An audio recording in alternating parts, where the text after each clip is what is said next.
It's a 2-year project founded by the National Research Center in Poland with the Norway Grants through the Pulse Call 2020, and it's housed at the Department of Ancient Cultures of Egypt and the Middle East at the Institute of Mediterranean Oriental Cultures of the Polish Academy of Sciences here in Warsaw.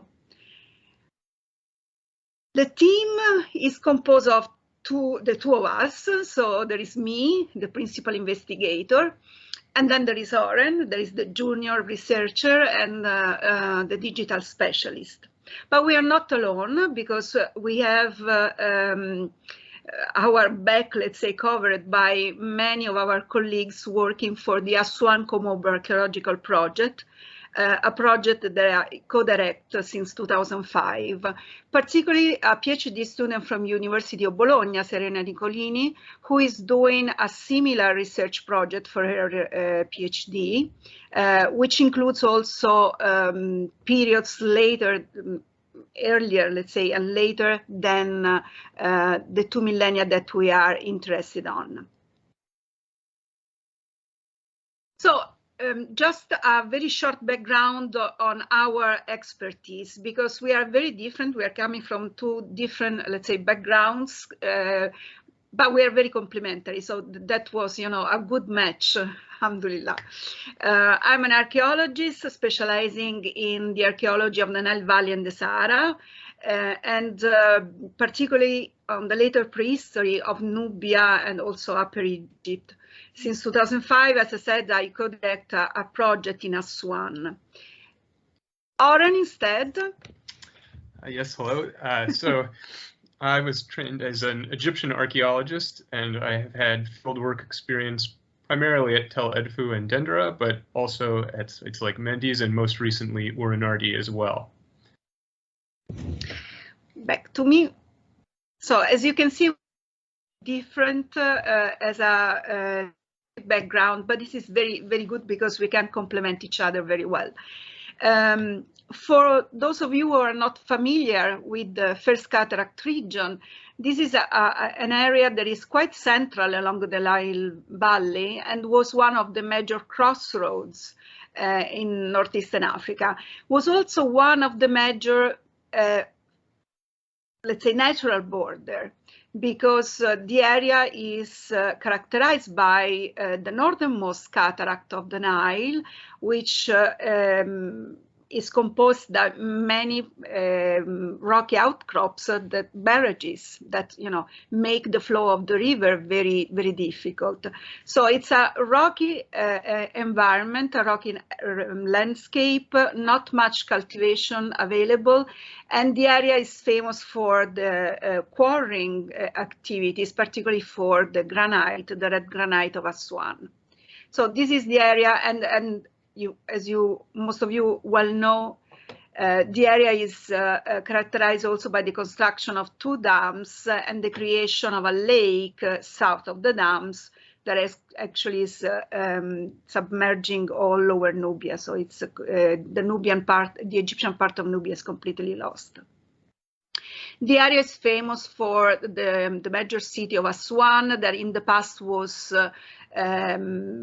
composed of 2 different towns, Siene on the east bank and Elephantine in the largest island at the top of the cataract, on the northern part of the cataract. Famous are also the noble tombs in Kubet El Awa and the quarries with the famous unfinished obelisk that are close to Aswan, inside modern-day Aswan. South of between the dams, actually, so south of Aswan, there is the famous temple of Philae. So it's an area that is well known, also touristically speaking.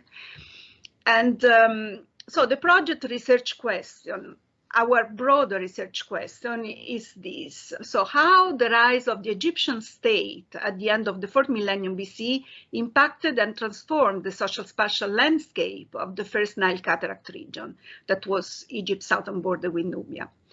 This is what we would like to understand.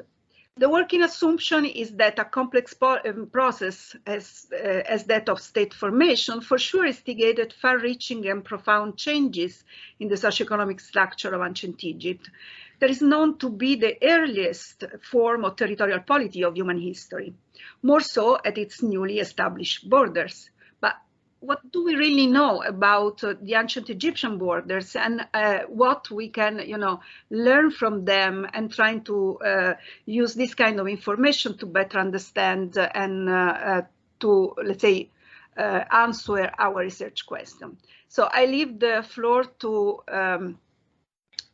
Oren, because this is his expertise, so he can tell you more. Great, thank you, Maria. So my portion of this talk will be discussing borders in ancient Egypt, what they looked like, how they operated, and how they were conceptualized. So to start, however, I want to begin by thinking a little bit about the political borders and territorial states that we encounter in our own lives. And especially during this time of COVID, we all lead rather circumscribed existences. But in the before times, and after this crisis is resolved, we all will continue to inhabit an extraordinarily bordered world. Many of us flash an ID card on a daily basis to enter a university library or building, or cross province or state lines during a commute. We are accustomed to invasive searches every time we board a plane, and submit to passport checks that collect copious amounts of personal data whenever we travel beyond the bounds of our respective nations. The past decades have witnessed a proliferation of border walls that, despite their massive expense and often relative ineffectiveness, serve as powerful nationalistic symbols. There's a reason we can refer to the collapse of the Soviet Union by simply referencing the fall of the Berlin Wall. But our system of territorial states and borders is also historically contingent. It's hard to imagine them looking the way they do if we lacked the distance demolishing technologies of the industrial age, or the data collection and aggregation tools from our own information age. It's precisely because the political borders that we cross and encounter ourselves are often, certainly all unique, but a lot of times the experience at an airport is quite similar wherever we are. But I think that despite the similarities, this is the product of a very particular historical process, and I think because of this, we need to sometimes re-examine a few of our assumptions when we talk about these features, and even ideas about territoriality in the Pharaonic period.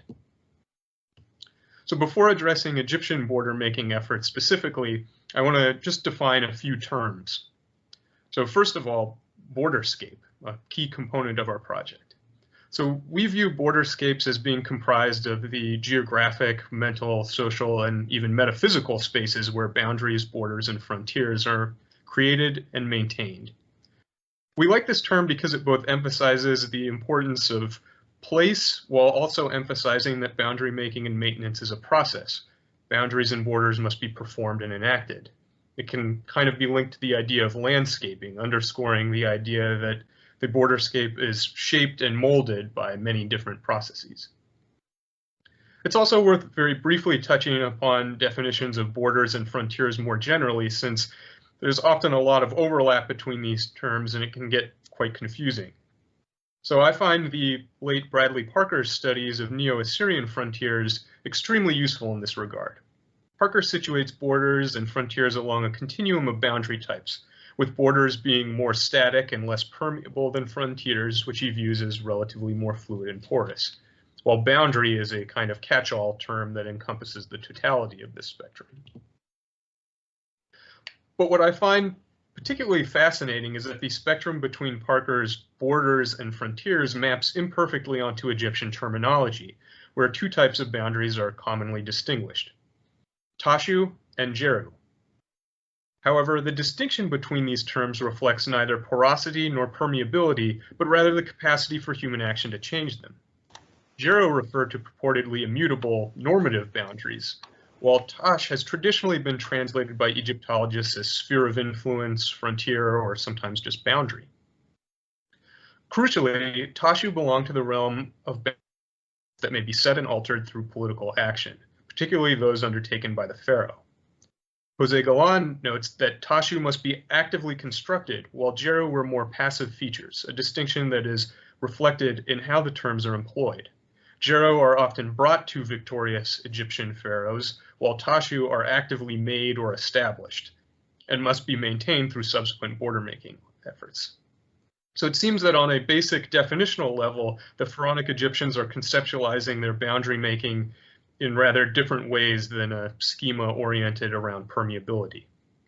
Both types of boundaries described in later Pharaonic sources can be found in the First Cataract region, and indeed Elephantina is described in some texts as the site of a ger. But for the purposes of scope, today I'm really going to focus on the term Tash, and in particular on inner-polity boundaries in an effort to tease out some of the complexities of this term and possible differences in ancient approaches to territoriality compared to our own. The mechanisms of Egyptian boundary making practices are relatively well known thanks to the efforts of scholars like Stuart Tyson Smith, Ellen Morris, Carla Fogel, and many others. I'm just really going to mention these in passing here. So famously, there are frontier fortresses like the Middle Kingdom example at Urinardi we see here on the right. There were surveillance patrols, either military campaigns or even trading expeditions to faraway regions that at times seem to have played a role in extending or setting up Tashu. There were also monumental walls that extended far across the landscape, like, for example, the Aswan-Kanaso wall that extends 7.5 kilometers or so on the Nile's east bank. And most famously, there are also boundary Stelaean rock inscriptions.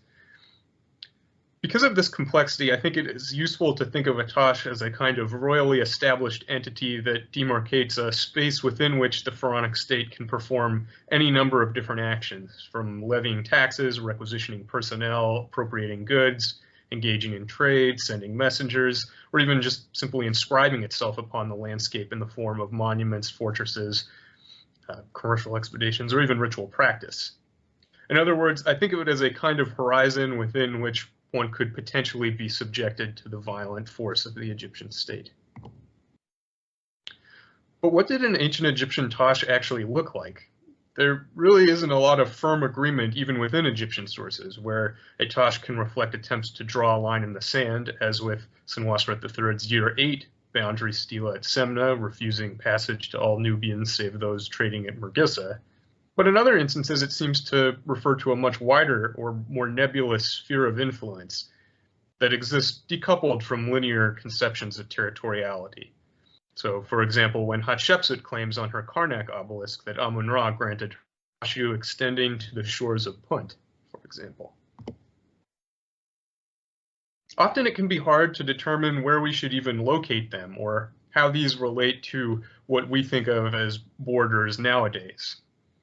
So I'm not even entirely sure what it means that 18th dynasty Egypt's international political boundaries were or at least Tashu were seemingly set at rock-cut stelae near the Euphrates, and here we see Kyrgyz, established by Thutmose I and Thutmose III, many kilometers away from really any other Egyptian settlements, or frankly, much Egyptian material culture outside of these rock inscriptions and rock art. Certainly, such placement does not reflect the limits of the territorial watershed within which the Egyptian state is receiving taxes or tribute, and it doesn't seem to really have been specifically integrated into the territorial structure of the empire, and would seem to speak to complex but different ideas about how territoriality is operating. There are other peculiarities that seem to distinguish Egyptian conceptions of bordering from modern practice. Perhaps most notably, Tashu are often described in personal terms, as though they belong to individual rulers. Senwosret III describes his Tash in personal language in a pair of stelae dedicated in his 16th regnal year at Urinardi and Semna respectively, describing it in his address as my boundary, and disowning any future pharaohs that might fail to fight for it. Throughout the New Kingdom, refer to his boundary, particularly when discussing boundary making efforts at specific locations, but sometimes when describing the limits of Egyptian sovereignty granted by the gods in more general terms. To be sure, there are many texts that reference the Tashu Kemet, or boundaries of Egypt, and many pharaohs who were hailed as one who expands Egypt. But I think the context where these occur is also often illustrative, since there are many from the 17th and early 18th dynasty when Theban kings are attempting to drum up support for quote-unquote wars of liberation against the Hyksos in the Delta or the Kushites to the south, as well as in the 20th dynasty when pharaonic hegemony was threatened on multiple fronts. The personal connection of the ruler to his or her tashu and the wider boundary-making policies of the state has multiple important implications. It emphasizes how setting international borders was a royal prerogative, and such phrasing deliberately fuses the person of the ruler and the state into a single entity. The personal nature of tashu finds a close parallel in ancient Near Eastern treaties and diplomatic agreements that were concluded between individual kings and had to be renewed upon the accession of a new ruler. And I think might also help to account for the variety of practices used to mark them and the varying weights individual rulers gave these approaches. I think in a literal sense, Egypt had as many different tashu as there were pharaohs who decided to claim them. And I think my own research hopefully points towards a few key elements that distinguish pharaonic boundary making from modern practices. First, Egyptian sources define their boundaries not in terms of porosity or permeability, but rather the capacity for royal action to alter them. A rather different contrast to contemporary border making practices that almost uniformly center the importance of controlling immigration and interstate commerce. Second, a divinely sanctioned pharaoh with theoretically boundless power meant that the limitations imposed by political, social, and logistical realities presented distinctly different challenges to the theology of the pharaonic state than those engendered by modern boundaries. For the pharaohs, the practices related to creating, fixing, or acknowledging a tash focused upon the conspicuous staging and display of Egyptian power in liminal marginal spaces. And in contrast to modern polities where borders are abstracted linear entities that often seem to aspire to a kind of timelessness, Egyptian tashu were often discussed in intensely personal terms, linked to the actions of specific kings or queens, and needed to be reaffirmed, expanded, and reestablished upon the succession of a new pharaoh to the throne. I'm really excited by the opportunity to re-examine and reevaluate certain elements of, I guess, received wisdom by looking at the First Cataract borderscape, essentially the earliest pharaonic borderscape. To return to my opening remarks, many of us have read in textbooks that Egypt was the first territorial state, but I think that one of the wonderful things this project can do is really dig into what is actually meant by that, especially because I would argue that conceptions of territoriality in ancient Egypt necessarily are somewhat different than in the present day. And so I'm very excited to tease out some of these parallels and differences over the course of this project, which Maria will now discuss in greater detail. Yeah, so back to me, and the summary that Oren just gave us clearly states that the concept of Egyptian state, territoriality, and borders is pretty different from our modern concept. So we have to take this into consideration when we are trying to understand how a borderscape, an ancient Egyptian borderscape, was functioning, particularly at the beginning, so when it was made. So this is really our major interest. So the current knowledge that we have on borders, particularly of the First Cataract region, but generally speaking in ancient Egypt, is largely based on information streaming from two often parallel research narratives. One is centering on the period before the unification, the so-called pre-dynastic period, and the other one on the period after, which includes the early dynastic and the Old Kingdom. We perfectly know that, the definition of Egyptology includes, from the first pharaoh, from the first dynasty, so the unification moment, up to Roman times. What happened before is not often included in Egyptological narratives. And this is something that is very, very, very damaging our reconstructions. So it's our interest, and this is what we want to do, is to address the periods before and after the unification as an historical continuum. So the unification has been recently established, the unification date, to 3,8500 BCE through radiocarbon dating and Bayesian modeling. So we know more or less when the foundation, so the unification of the state happened. But is this really the moment where changes, all the changes happened? or there is a longer moment before and after it, when, you know, changes of different types happened. And to see this process, we have to start way before and go way beyond the unification time. So that's what we want to do. And so that's why the chronological period that is considered by the project includes the 4th and the 3rd millennium BCE. Current narratives are also extremely elite-centered, because most of our knowledge is derived from written sources, the elite, so royal or, you know, the court tombs or written sources and so on. Is also very centered on a center-periphery approach. So, you know, the first cataract is the first nome of Egypt, is the southern periphery. So we have a top-down approach at the end of the day, which is one way to see the problem, but it cannot be the only way to see it. So this is something also that we want to change. So our approach will be different. The major site in our region, in the First Cataract region, that is extremely well known is Elephantine, the town on the island in front of Aswan.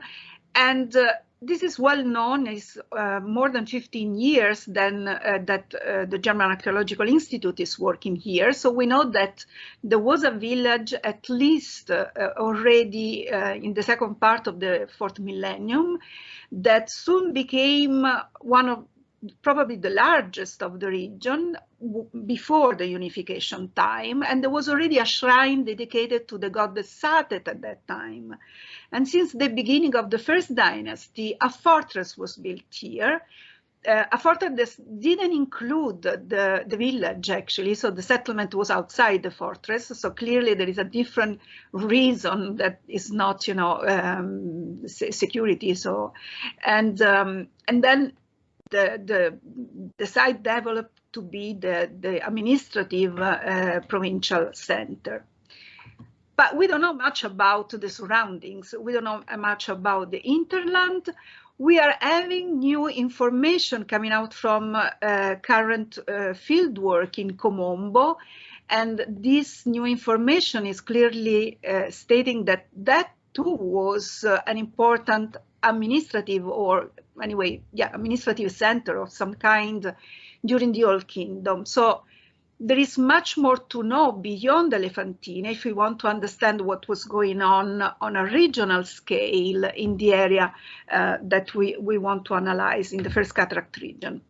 So we want to approach the topic in a different perspective.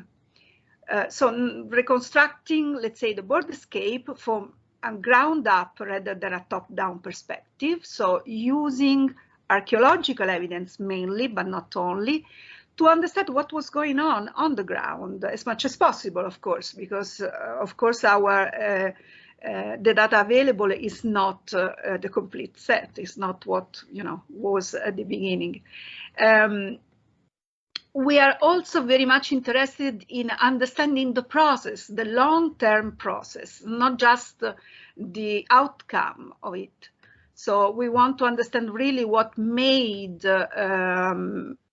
this the earliest form of borderscape that we know. So what was particularly on the ground. And also understand the concept of territoriality at that time, as Oren was telling us. I mean, it was probably quite different compared to our understanding. So, in order to go beyond Elephantine and approach, you know, the topic on a regional scale, the area that we are going to investigate is much larger than the Nile Valley only. And let's say we are going to include Kom Ombo, as I said, another important settlement site at that time in the Old Kingdom, up to Bab el Kalabsha. So Aswan is really the center of this region, and also include both, let's say, desert hinterlands, because as we know, this was a place where the cataract didn't help the use of the Nile for transport or for flowing along the Nile. So the desert routes were extremely important, and so they were used. Plus the Nubian populations were mainly nomadic oriented. So again, the desert routes were extremely important also in this sense. The area, unfortunately, is half under the lake, and the other half that is not under the lake is in a terrible state of threatening for different reasons. Looked, for instance, of these two pictures, Google pictures from 2005 and 2020, how much larger is the green area east of Kom Ombo, in the Kom Ombo plain. And this means extensions of cultivations, extension of settlements, extension of quarries. There is, a new highway in the western desert, in the West Bank. There is the new city of New Aswan that is still, under construction, but is almost completed. So the area is in extremely need of being investigated, because the sites that we can see now will not be here tomorrow. So it's really, this of course also hampers our expectations, because our results, because we don't have, we are not going to use perfect data sets. These are really biased data sets in many respects, with a lot of problems, but those are the data sets we have, and that's what we have to try, to use. So the project develops along two lines of research. One, following a spatial perspective, regional spatial perspective, with insight from geospatial analysis, and the other one following an anthropological perspective, focusing on ethnicity and identity. We have three research objectives. The first, reconstruct the ancient settlement landscape, and in doing so, see how things change along the Nile Valley, but also in the deserts. We already have some ideas, because for the pre-dynastic, for the fourth millennium, we already know that at one point during Dynasty 0, the small villages that were scattered along the Nile were abandoned, and the people apparently focused in Elephantine, so settled in Elephantine. But we want to know more, of course. And this kind of information, hopefully, we provide with when, how, and why changes happened. So how they were connected with the state formation and also the border formation. The second objective, that is very intertwined with the first one, is to reconstruct the use of the natural landscape. So we know, for instance, that the area was famous for quarries, or there is not much agricultural land available in the area. So how this, was affected by the state formation, how routes or pathways in the desert and along the Nile can be reconstructed, and so on and so forth. So these two first research questions are very much connected. The third one instead aims to investigate the social landscape, which means, the group affiliation, the ethnicity displayed by the people, and trying to understand the way the centralized power coped with identity fluidity and population mobility. Oren just told us that for the Egyptians, for the pharaohs, was not much important who was living in the borderscape, if they were Egyptians or not. Was more, more important that it was claimed by the pharaonic power, by the Egyptian power. But again, what that really means, what can we understand from the archaeological record? So from the, from the bottom to the top. And this is a very tricky, topic. And we will definitely not have the time in 2 years to go deep into approaching and addressing it. So it will be a starting point for possible another future project. And then a further goal that we aim to, to address is to comprehend how the border formation affected the socio-political dynamics in Nubia, and also the interplay between the two neighbors. So, of course, what happened in Nubia, in which way they were affected, or in which way they deal with this new political entity. So the materials and methods we are going to use, this is a multidisciplinary project, so we are going to use different kind of data sets: environmental, archaeological, artistic, textual, and bioarchaeological. We will try to manage most of this data with a GIS informal relational database. Our aim is to reconstruct as much as possible the ancient landscape, particularly the river banks. They are so changed nowadays. So if we want to understand, also the connection with the landscape for the settlement and the land use, we need to try to go back in time. So we're going to use historical, photographical, topographical, and cartographical information in order to reconstruct the past landscape as much as possible. We are going to use, of course, new methods of analysis and interpretation, for instance, remote sensing or spaceborne data to implement this kind of information, for instance, with digital elevation models and so on. As Oren was already reminding us, we are trying to also create collaborations with, for instance, in this case, with the Italian Space Agency or the European Space Agencies to try to get this kind of spaceborne data. All the data will be processed in different ways, of course, according to the kind of research question that we have and the kind of data sets that we are using. But everything at the end will be considered within an historical and so Egyptological framework. So how really the data we have on the ground in the First Cataract region can be connected with what we know historically. Of course, some of the data we're going to use comes from old publications, particularly south of the cataract. There is no way to go back there and work in the field. But most of the data we are going to use is new acquired data from geoarchaeological fieldwork and excavation through the collaboration with the Aswan Kom Ombo Archaeological Project, the project that I co-direct in Aswan. So let me give you a brief overview of what we do there. So the Aswan Kom Ombo Archaeological Project is co-directed by myself and Professor Antonio Curci of the University of Bologna.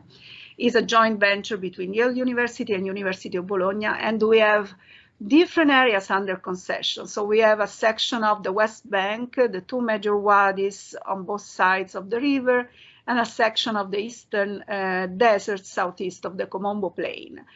This because the major aim of the project is trying to understand the interaction between Egyptians and Nubians at the boundary region, so through times. And so not only the Nile Valley, but also the desert was important to us to be investigated. We do a lot of geoarchaeological survey in different ways, in different, so including drill coring and so on. But we do also excavation, particularly rescue excavations. As I told you, the situation on the ground is quite disastrous. So we have to try to save as much as possible.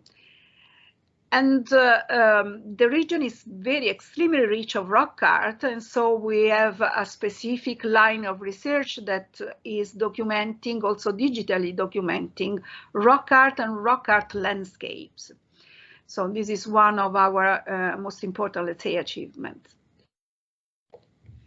So this is, let's say, the major bulk of the data set the archaeological data set we are going to use. And we don't have time today to go into details, but I just want to show you two different kinds of data sets that we have. One is from archaeological excavation of a pre-dynastic settlement, a small settlement with nearby cemetery and storage area. A very small one, so it was an hamlet, and it's dated more, let's say, between 3700 and 3300 BC, so before Nagada III. What is interesting, the village was very small and very simple, so small remains of post holes, so remains of huts and things like that, so nothing, let's say, complex. What is interesting is the material culture that we have found, and I'm just showing you two cases. One is the pottery. We have pottery that is produced according to the so-called Nakada tradition, because it's made in a specific way, uses specific fabrics and decorated, surface treatment made in a specific way. Then we have the Nubian tradition, so we have pottery made following a Nubian tradition. And we have also pottery that doesn't follow these two major lines, let's say, of pottery production, but is locally made with the so-called shale fabrics, shale wares. But we also found pots who have been made following the Nakada tradition, but then decorated following the Nubian tradition. So this kind of mixture of different ceramic traditions, traditional productions, it's very much interesting if we want to address the kind of identity and ethnicity that was, displayed before and after the unification in the area. The same thing happens with the lithic industry. So we have lithic tools that are made following a Nagada Egyptian tradition, using, for instance, chert or flint.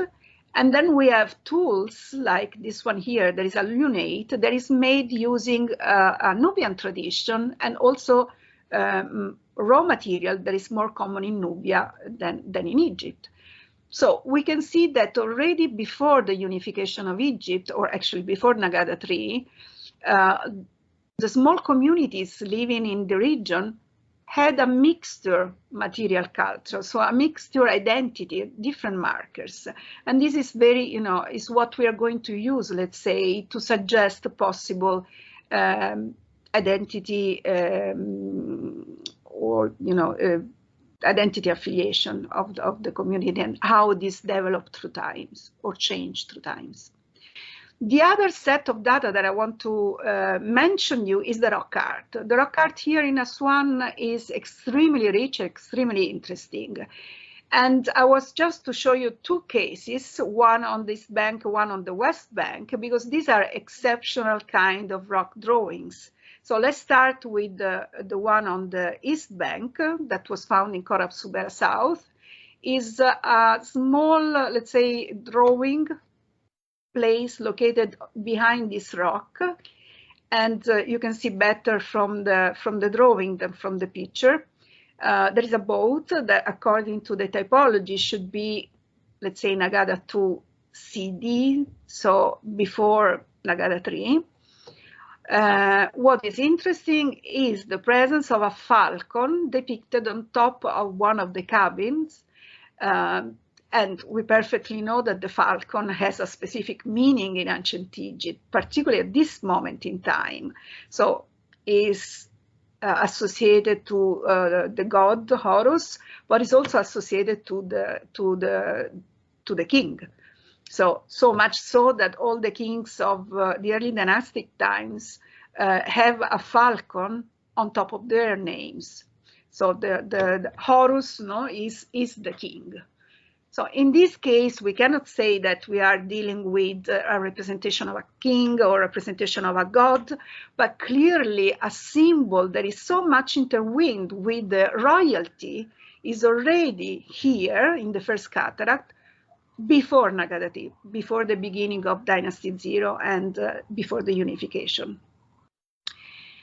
The site of Nag el-Hamdullab that is on the west bank is also extremely important.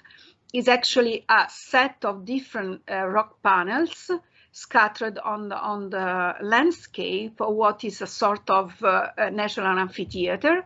The drawings, the scenes are a lot actually and variegated, but there are a lot of processions of boats, a lot of processions of peoples, and in some cases, actually 3 cases, we have the representation of a person, clearly a prominent figure, with on top of his head the white crown of Upper Egypt. So it's clearly a king.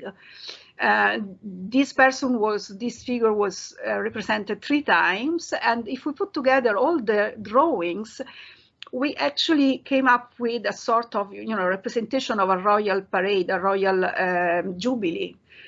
And one thing that is quite interesting is the representation of this guy who has an arch, a bow on his hand, and this usually at this moment in time is a symbol for Nubia, Tasseti. So again, we can wonder what's going on here, also with this kind of representation. The main scene at the site of Nag el-Hamdullab, again, as a king with a white crown. You can see the king here. You can see, the King Narmer for comparison. And there is also a small inscription that has been interpreted by John Darnell of Yale University, and that probably talks about the following of Horus that reach a place called the Panther Skin. So where is this place? We don't know. Hopefully it's Nag el-Hamdullab. But the fact that it's mentioning the following of Horus is extremely important. First of all, because here we are clearly dealing with a context that is extremely, absolutely associated to the royalty. And also because we know that the following of Horus was used when mentioning, tax collection, for instance, in the early dynastic and Old Kingdom. So this is not just a place where somebody did some rock drawings. This is a place where royal symbolism at its most official display, and this more likely a king that is before the unification of Egypt, so right before the unification of Egypt. The iconography and the iconology of both let's say, the drawings and the inscription tell us that it shouldn't be after the unification, but not even much earlier than that. So just to give you an idea what kind of data we are going to use, data that is also not the usual one. So just not the text, just not the elite context, funereal domestic, but something that goes beyond, something that put together all the information from a regional perspective, and using also data sets like the rock art. That is something new. Still a novelty, let's say, in Egyptology. So we just started in June our work, and actually Oren just started in July. So we are at the beginning. We don't have much to say as far as the ongoing work, but we started, as we said. One of our major goals is to reconstruct the ancient landscape, because this will help us understand what was going on a regional scale. And so Oren is going to tell you a little bit more about what we are doing at the moment with maps and satellite areas photos. Thank you. Thank you, Maria. So we're very excited to begin to reconstruct and hopefully model certain aspects of the ancient landscape using open source GIS software like QGIS. And to this end, we're collecting a bunch of historical maps, satellite imagery, and hopefully soon digital elevation models that will be crucial to our efforts. We are still very much in the process of collecting this data and have relied extensively on the generosity of colleagues, particularly here at the Institute, and I'd like to sincerely thank our colleague Mohammed Osman in particular for sharing so many of the maps that he was able to track down and use in his own research with us. It was really extremely generous. And we've also taken advantage of freely available maps from the David Rumsey map collection and certainly from the University of Chicago's Center for Ancient and Middle Eastern Landscapes. And so what I'm going to try to do here very briefly is just talk about some of the things we're hoping to use these maps for and the limitations on these various data sets. So historical maps are hugely helpful, and in some cases, the earliest survey of Egypt maps will prove very useful in reconstructing the course of the Nile in locations where drill core or other proxy climatological data are lacking. Even more than that, though, they can be useful for gaining insight about the wider topographical region in the deserts beyond the Nile Valley, where wadis, roads, and tracks have generally been less affected by the growth and development in settlements right next to the Nile. Other maps are useful when identifying names of the more remote archaeological sites as well, particularly some of the more recent survey of Egypt maps. So in this rather large-scale survey of Egypt map, we can see that there are actually some of these desert tracts that are mapped, but then there are also large areas that are not covered in much detail at all. And so a good example of this is the area around Wadi Ras Ras, where Maria has worked extensively. But we can see even in 1954, this map from the US Army really doesn't cover this region so much, but later Soviet topographers actually performed quite a bit of a survey in the region, even if they did not necessarily label the area. So we're very much engaging in a process of tracing these various desert environments, and hopefully historical maps can contribute to that.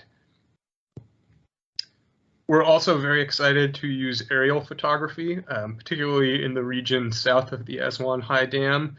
And this can help to illustrate just how extensively this region has been changed by modern construction and settlement expansion. We have funding to purchase imagery from the National Collection of Aerial Photography. And you can see that even here in places like Shalal, so north of the High Dam, they really have been dramatically affected when we compare this image to a more recent Google Earth one. This is essentially the same area. And just as an example, you can actually make out somewhat clearly the ancient Aswan Knaso wall here. And it's, while still present, much harder to make out. And of course, there are many other areas of development that we can see in this later image as well.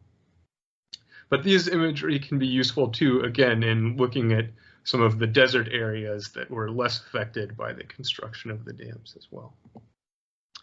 We also hope to acquire high-resolution satellite imagery and already have access to some multispectral Landsat 8 imagery. And this will be crucial for our remote sensing efforts and later spatial analysis.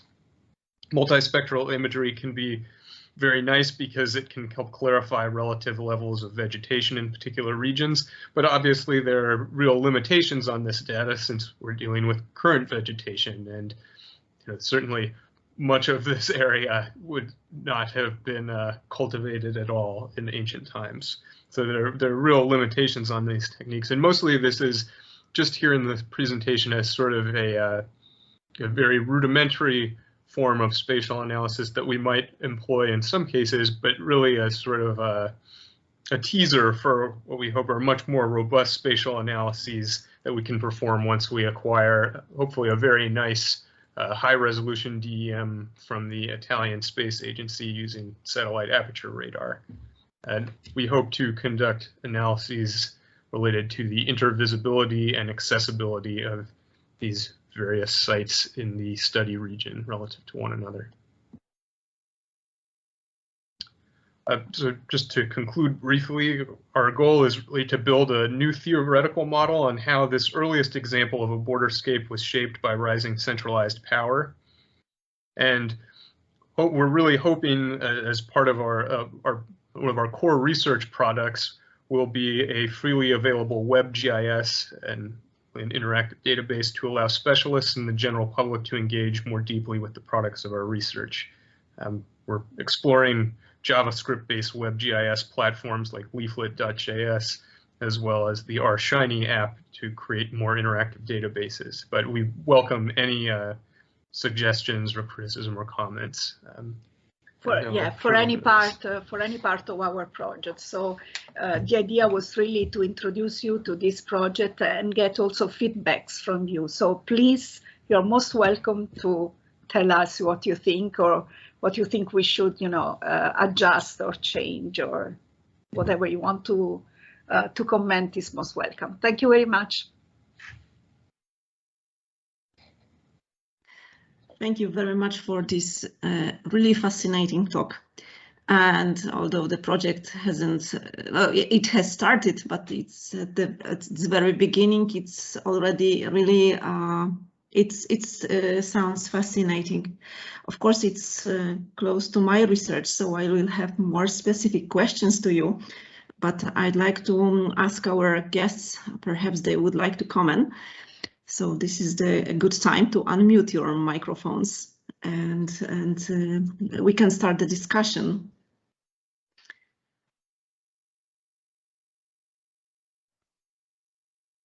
So if there is not yet anyone, oh yes, there is Mohammed Asman. Yes, Mohammed, please. So hello Maria and Oren, and hello everybody. I was very happy to see such a wonderful presentation and the beginning of a really very much needed project to understand the desert landscape and also how it is related to the Nile Valley. And my comment or maybe my question will be about something that Aaron mentioned in his presentation about how the Egyptians actually considered their borders or their boundaries, and how can we look at this from the other side, from the other perspective, or from how the non-Egyptians looked at their borders with the Egyptians. And we, of course, the sources for this is very, very lacking at the moment, but as you showed in one of your slides in Wadi Subira, that there are some Egyptian, or what we can call it, Egyptian rock art, combined with some non-Egyptian rock art or nomadic rock art.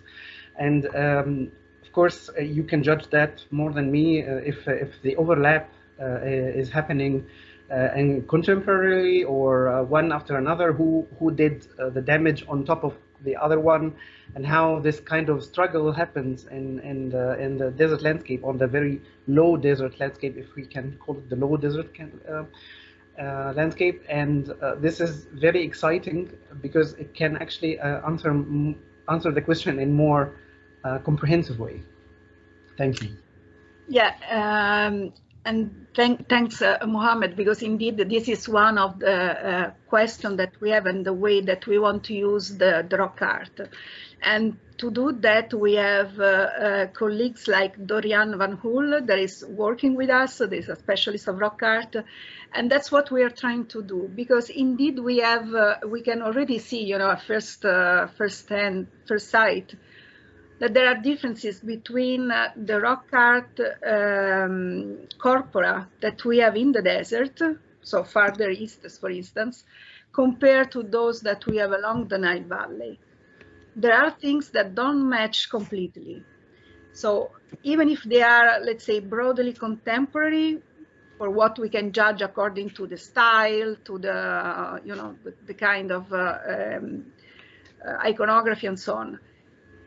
But there are differences. So these are the things that we would like better understand. It will take some time. So that's why I'm saying this project is possible only because there is the Aswan Kom Ombo Archaeological Project behind us. So we are relying on the work of also other people. because otherwise it would have been impossible for us to do all the work ourselves. And even so, it would be difficult anyway to, to conclude. But indeed, there is something that we are doing. Doriani has a postdoc fellowship at university in Brussels, and so he's going to put together all this rock art information that we have together with us and trying to understand.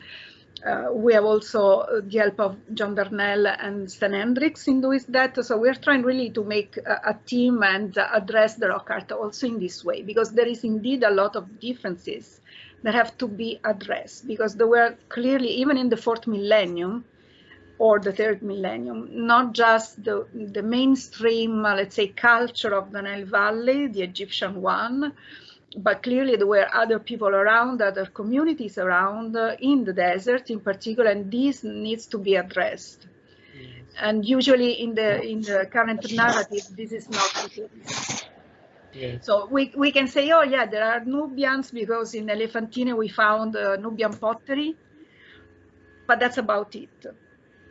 Yeah. So we need to, to implement and expand, let's say, on what kind of Nubian elements or nomadic elements are in the area. Yeah. Thank you. Thank you. So these differences that you showed briefly in the rock art are really striking and very pronounced, which maybe you are quite familiar with that fact, but for me, it was really striking. Because I don't see that clear differences in other areas of the Near East. So it's a really great idea to study it. Along the Nile Valley and in the Eastern Desert, where you have a lot of rock art in Egypt, this kind of royal-related iconography is not so common. The number of them in the First Cataract region is really outstanding. And so this, of course, it's, I mean, the description that Oren gave us of what a borderscape for the ancient Egyptian meant, that is basically a royal construct, and it's mostly, royal, I mean, it is important for the royalty, it's important for that kind, for the elite, more than, it's a justification also for the king power. So this kind of elements, this kind of symbolism is already there in the rock art prior to the unification. So or during the 4th millennium, so the second half of the 4th millennium, let's say. So there is clearly something going on there. They are marking the landscape in some way, and that it's a sort of pre-formal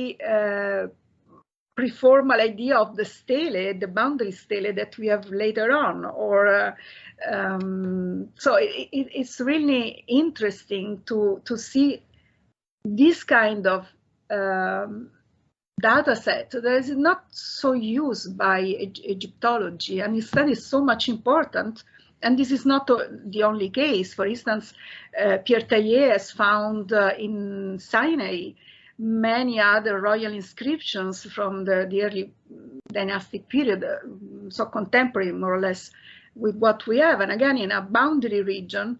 And again, the royalty, the royal power is marking the landscape. So the presence of it's a way, let's say, it's a practical way to make the border, the idea to construct the border. But it seems that it was my impression that it might be specific for the borders with the desert regions, right? Or well, these are the two sites that I mentioned you are pretty close to the Nile Valley, so they are not far away. There is other 2 or 3 instances in the region of El Kab, a little bit north, again, and more or less along the Nile Valley. So this is not just a matter of desert, but it's also along the Nile. it's a way of marking the landscape when you cannot control all the territory that is under your control. So it's, you know, it's a way of being there.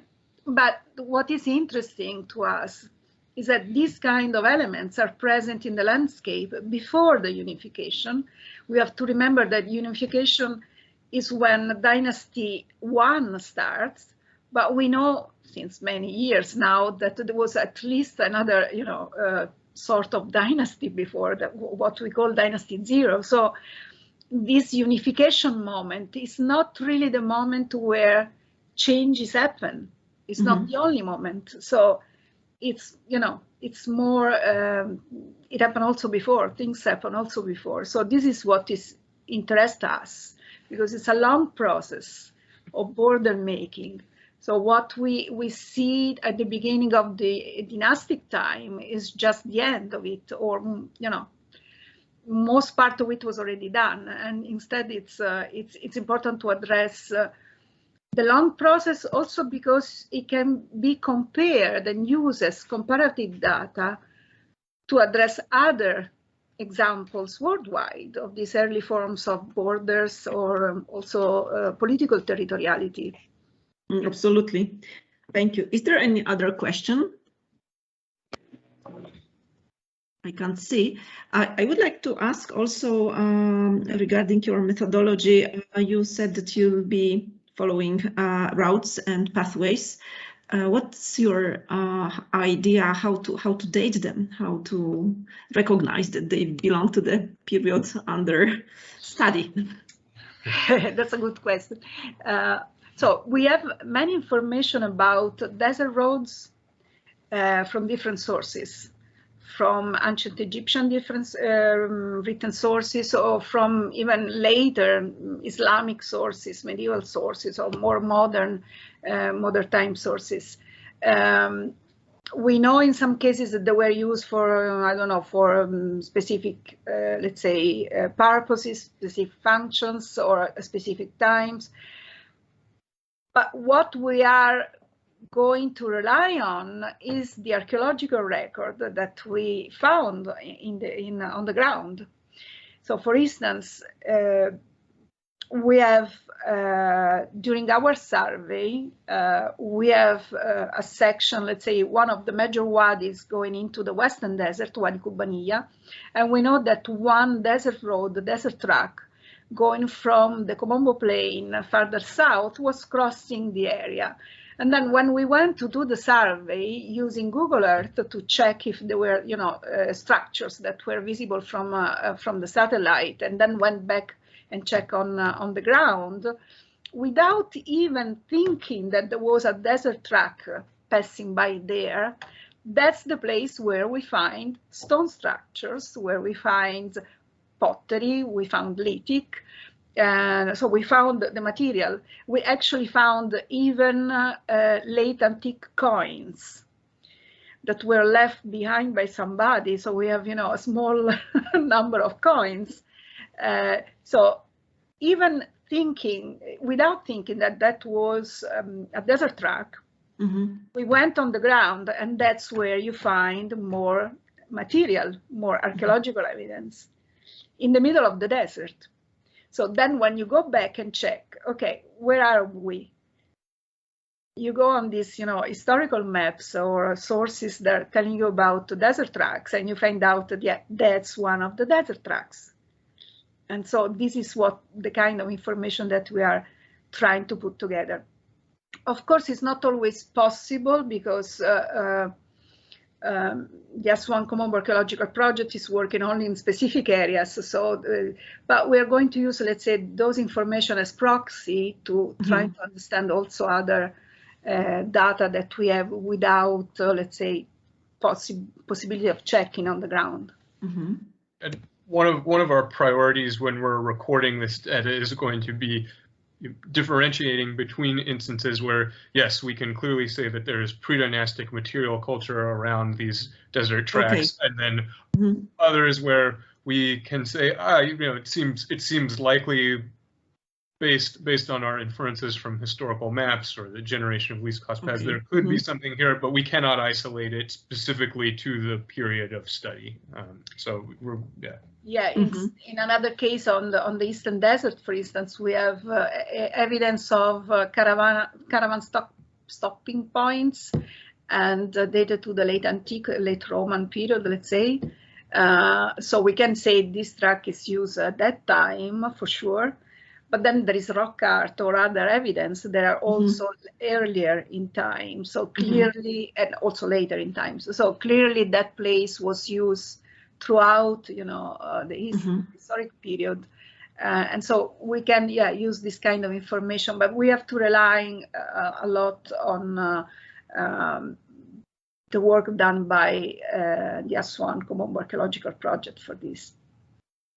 Okay. Thank you. Yes, it makes sense. Okay, is there anyone else to ask questions? Yeah. Susanna, can you hear me? Yeah. Yes. Okay. Okay. I couldn't hear you. See you. Okay. Can you see me and hear me now? Yeah. Yeah. Just a brief question. It's more a remark than a question. I was really impressed by the depiction of the boat that you showed us. The graffiti with the falcon. Because it's a kind of very peculiar, let's say, description of the boat that we found, me and Mohammed Usman, that already, I think he's still here. Yes, he's still here. That we found on the Palermo stone also, when they define specific kind of boats for the king, especially the Maati boat, which is the boat of Maat, God, or whatever we want to interpret this name, and all the other kind of boats. I think Mohammed can also add something in this regard, because we were doing carefully studying the paleography of these, boats, the way they are depicted. And it's really amazing that only one specific type of boat is depicted in this way, with a kind of platform or whatever it is, cabin, and the falcon on top, because all the other, for example, the boat of soccer, which is very common on the Palermo stone, is never depicted like this. So it's something that evidently has a meaning with the development of royalty, of kingship, and, yes, the ideology, of course, of very early Egypt and the formation of pharaonic civilization. And it's also amazing that, but this is of course in the field of speculation, that Borchard reconstructed the boat in the Sun Temple of Nusera exactly in the same way, with this kind of two big platform or cabin that he found with the falcon on top. The falcon, of course, he didn't find the falcon, so this was kind of reconstruction.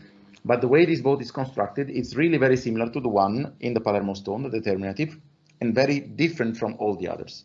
So just want to add this, and I think you really have found something unique and especially very old. Very old, What is your approximate date of this? It's around Nagada 2 CD, maybe early Nagada 3. Dorian is more into the boat's chronology and typology. So if you want to jump in, Dorian, are you still here? Yes, but you will have to stop me if I start. So no, you have 5 minutes, Dorian, no more. Okay, 5 minutes. Yeah. But this boat at Wadi Abu Subaira is indeed very, very nice, but we have other examples. It's not that unique, in fact. This type is well known, and indeed, thanks to comparative analysis, we can date it to the very end of the pre-dynastic period, so Nagara 2 CD. It fits well with what we know. About the Palermo stone, I think we already discussed that a few years ago, you and me. It's not a big surprise, because the boat was used as a very important symbol during the pre-dynastic period and still during the early dynastic period. It was symbolizing the society, the state, the king, and then with the apparition of the king in the iconography, the marble palette, for example, or the objects of that period, the boat was not useful in that sense anymore. It just stayed as a complement, if you want, in the iconography. But it stayed as a determinative in the hieroglyphic system. And it stayed also in the ivory levels from Umelkab, which prefigure, in fact, what we have on the Palermo stone. It's the same continuity. So what we have on the Palermo stone it's an heritage of the final pre-dynastic and early dynastic period. So it's not surprising that you found that much similarities, if you want, stylistically, when it comes to both. Well, I actually have to say I agree completely with you. What I meant when I said it's amazing for me to find this is that anyway, this continuity is attested for like 1,000 years, exactly. Even more probably. No, which is okay. It's not surprising, but still, it's 1,000 years, and the same concept is kept in archaeology, in graffiti, in the official documents. So it's somehow amazing for me. So no, it's amazing. I mean, it's not surprising because we knew it for some time now, but still it is amazing. I totally agree with you. That's really the point of keeping, this divide between the dynastic period and the pre-dynastic period. So exactly. What we know from the pre-dynastic is not always known to the people who do the after.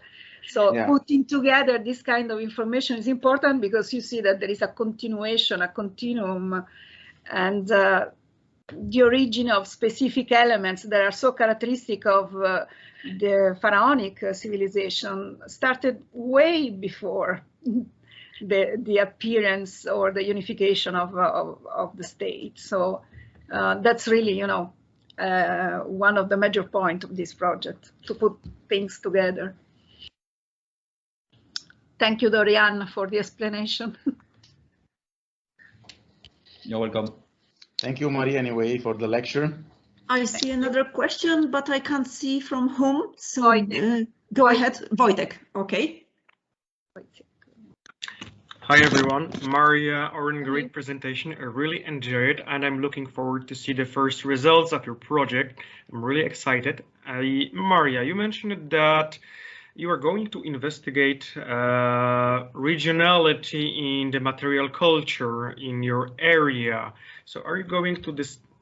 I would like to know more at this stage. Are you going to look for like typical Egyptian traces and Nubian traces in lithic production and pottery production? Did I understood you correctly? Yeah. That's the idea, to use the material culture, of course, because we can use text or artistic evidence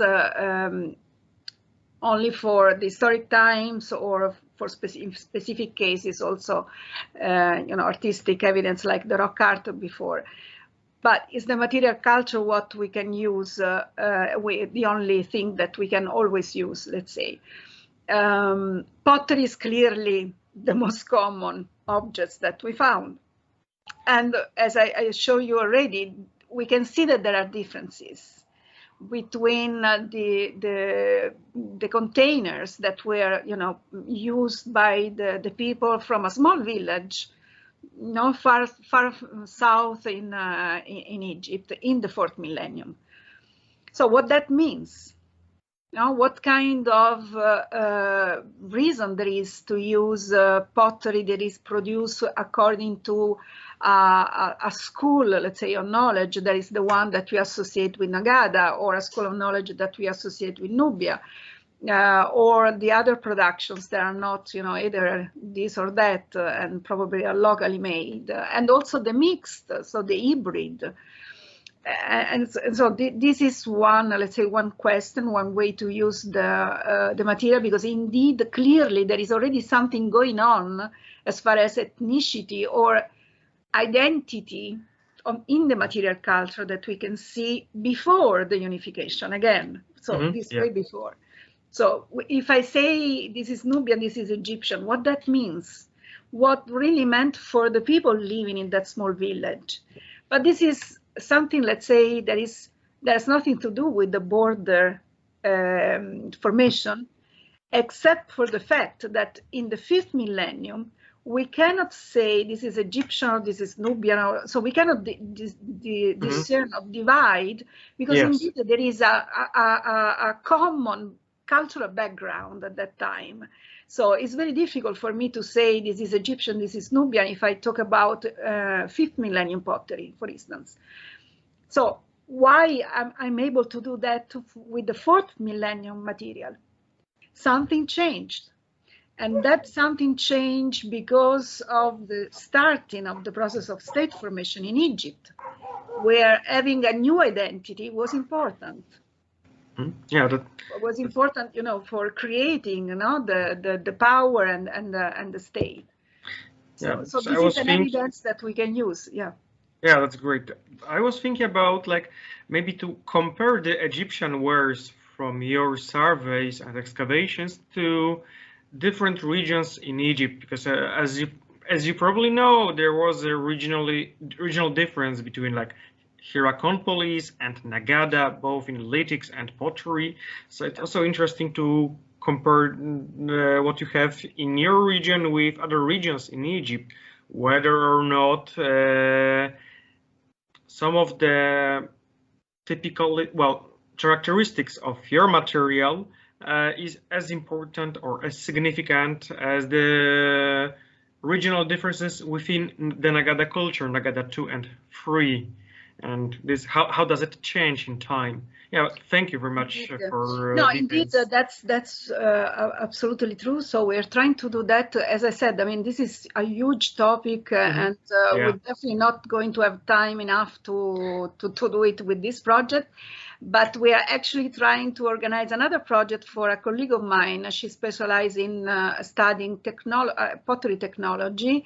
And again, as you said, trying to compare with also other productions in Egypt, pre-dynastic Egypt, because indeed, yes, the technology is going to be the key point here, because I can copy a style, but I will usually use my way of doing it, my tools and my techniques. So, and that can be very useful to understand, you know, what's going on there. So the identity, the really connected to knowledge, not pottery production knowledge in this case. So yes, that's something that we will trying to do, and it's not easy yet. I mean, we will have to see what we can do really with 2 years only, but absolutely you're right that we need to go beyond also our region to better understand what was going on there. Yeah, so we must stay in touch, because Taichi Kuronuma is doing his project on pottery variation in different regions. He's also examining the pottery from Gebelein, and he has already some preliminary observation regarding burnishing technique. Yeah. That's good. That's great. Yeah. No, we should definitely talk about this. It was great to hear your presentation. Thank you very much. Thank you. Okay, there is another question from Mohammed. I just want to follow up with what Wojtek was saying, that not only the technique of production kind of important or informative here, but also what happened, comparing what happened here in Upper Egypt, comparing to what happened actually in the Delta during about the same time in the Delta. What happened that the Nagada pottery actually ended the other traditions of Buto and Maadi and the other traditions in the Delta, while in Upper Egypt or the Aswan region, actually they coexisted with other kinds of pottery. And I think the landscape has something to do with it, because the landscape in this area is really narrowed around the Nile, and people are surrounded all the time with the desert, and the people who live in the desert or used to live in connection with the desert. So I guess it is more exciting to look at your material from this side as well, and connect it to what we were talking about earlier about the rock art and the overlap between the Egyptian tradition or the Nilotic tradition and the nomadic tradition. Yeah, this is absolutely true. And again, I want to stress the fact that in the 5th millennium, there was this shared Nilotic, let's say, cultural background that you can see in Upper Egypt, Middle Egypt, Lower Nubia, Upper Nubia. The delta was always a little bit, you know, far off from, and Agnieszka, I think you're still here somewhere. So there are differences also from the kind of cultural background, and this is also important to address, because the changes that then we see in the fourth millennium are clearly connected with something going on at a upper level. So this, you know, the state formation, there is, let's say, it's a process, and changes that are completely different to what was going on in the delta. So again, yes, we need to, at the end of the research, to put our results in a wider context. So that's why I'm saying to put it and better understand them in a historical Egyptological framework, because yeah, we cannot just talk about the first cataract without, you know, taking into consideration the rest of Egypt, and actually also Nubia. So also Nubia has been affected now by these changes in Egypt. So how? Yes, I guess it is a very long-term project, but I think you have all the time in the next 20 years to do that. Yes, this is, as I said, this is just a 2-year project that we will have to finish trying to, you know, to find some solutions, but it's definitely not going to finish with these 2 years. Yes. Yeah. Thank you very much. Thank you. So considering this, and to wrap it up, how boldly you would like to address the ethnicity topic in your research? Because even reading through your abstract, I was asking myself that, wow, this is gonna raise controversies and such. This one was one of the main criticisms also of the peer reviewers. I'm pretty sure. And one actually commented, how are you going to do this without written sources? Yeah.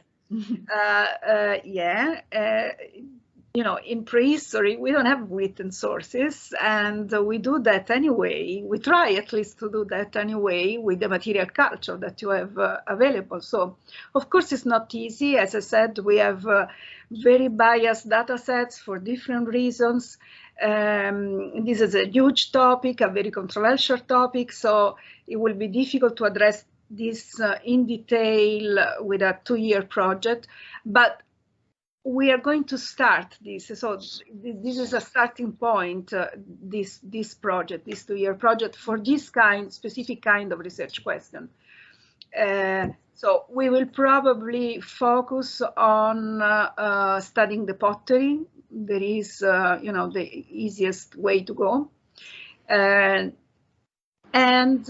studying the rock art, at least, you know, trying to do as much as possible with the rock art, because that one is also a data set very much important.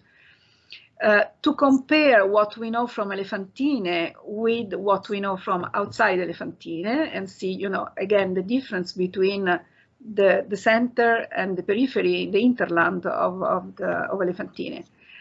And trying, to see how to expand, let's say, this first step in the future for future developments. So that's probably what we are going to do.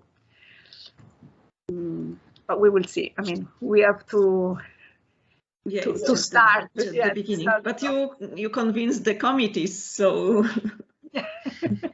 so we can, But yeah, it's definitely the most tricky part of the project, because the other one is more straightforward. You know, you do landscape archaeology, you put all the data you have on the GIS, you do the spatial analysis, and you know, what comes out. It's more clear, the path. In this case, it's more difficult, but it's also very much important, because a boundary region is clearly a place where identities are fluid, change through constantly, are all the time. All the time. So what this means, so how the archaeological evidence can help us understand this. And that's what we are going to do. Okay. Thank you very much once more for this very exciting presentation. And we are looking forward to listen to some of your results next year, or inshallah, in some time, inshallah, of course, as always and as usual. And I would like already invite you for our next seminar, which will take place on the 26th of October. And Dr. Katarzyna Kapiec will present another Egyptological topic, much later period. But I will be disseminating information and the topic later on. Okay, once more, thank you. Thank you very much, everybody. Thank you.